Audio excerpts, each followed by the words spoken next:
Welcomes to my channel education zone. आज हम सीखेंगे यूज़ ऑफ ऐट। आज का जो लेक्चर है उसके अंदर ऐट के बारे में सीखेंगे। ऑनलाइन ऑफलाइन क्लासेस भी ले सकते हैं, नंबर मेरा ये रहा। तो सबसे पहले ऐट का यूज़ जो होता है वो एग्जैक्ट लोकेशन के लिए आता है। मतलब एग्जैक्ट लोकेशन का मतलब ये है at home, eight office.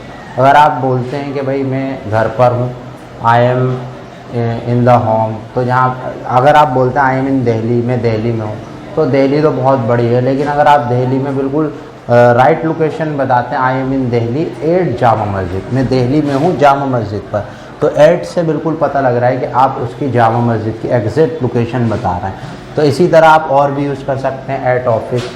I am in Gurgaon, I am in Haryana, Haryana में कहाँ पे है भाई, तो आपने बोला I am in Noida at office, मैं नोएडा में हूँ और कहाँ पे हूँ, एट ऑफिस, ऑफिस के अंदर।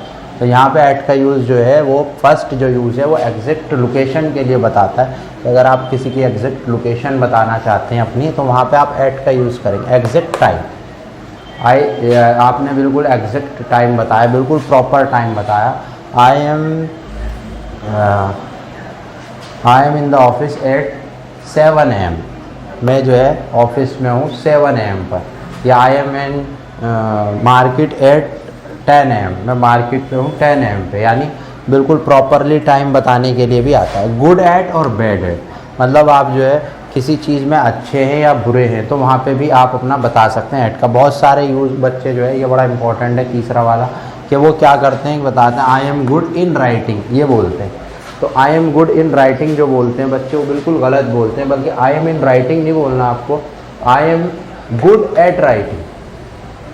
बहुत सारे बोलते हैं I am good in writing, I am in good writing बिल्कुल गलत है। I am good at writing, मैं अच्छा हूँ राइटिंग में। इसी तरह जो है खराब भी बताएगा तो bad at, she is bad at cooking, she is bad in cooking नहीं होगा बल्कि एट कुकिंग होगा।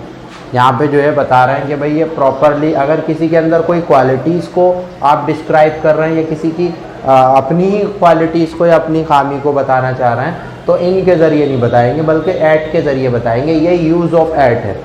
चौथा है लुक, कुछ देखने के लिए, look at the window, window पर, look at the board, board पर, ठीक है, look at the screen, screen पर। तो वहाँ पे ऐट का लुक इन द नहीं आएगा या ऑन द नहीं आएगा, ऐट का यूज़ करेंगे। एट ऑल टू एम्फेसिस है, जोर देने के लिए।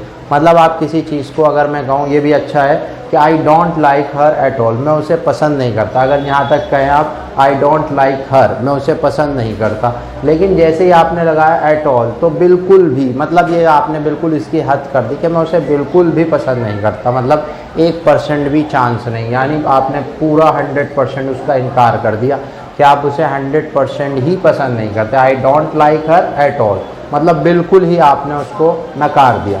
इसी तरह I don't like that food at all, मैं वो खाना जो है, वो खाना जो भी चीज़ खाने की है उसे बिल्कुल पसंद नहीं करता। अगर आप खाली ये बोलते I don't like that food, तो भाई मैं खाना पसंद नहीं करता।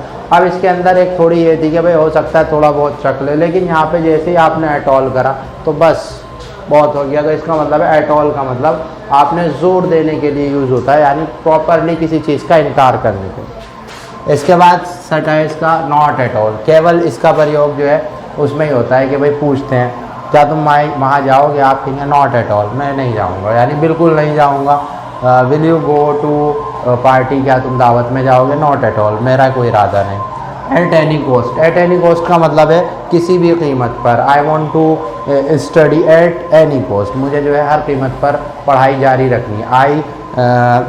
आई want to become a good teacher at any cost, मुझे किसी भी कीमत पर एक बहुत अच्छा टीचर बनना है। तो यहाँ पे एट एनी कॉस्ट का यूज़ जो आप करेंगे वो किसी भी कीमत के लिए भी कर सकते हैं। और इसका यूज़ जो एट फर्स्ट, एट लास्ट में भी कर सकते हैं। At first, you have become at first, you have become at last, you have come at last, तुम सबसे आखिर में आए। You have come at first, तुम सबसे फर्स्ट में। एट लीस्ट, कम से कम, इसका कम से कम में भी यूज़ हो सकता है। एट लीस्ट, कम से कम, जैसे he should work hard at least exam, उसे एग्ज़ाम तक जो है कम से कम एग्ज़ाम तक मेहनत करनी चाहिए। तो ये 8-9 चीज़ें, अगर आप इन्हीं पे फोकस कर लेंगे 8-9 चीज़ों पे, तो आपके लिए बहुत अच्छा रहेगा, इंग्लिश इंप्रूव होगी।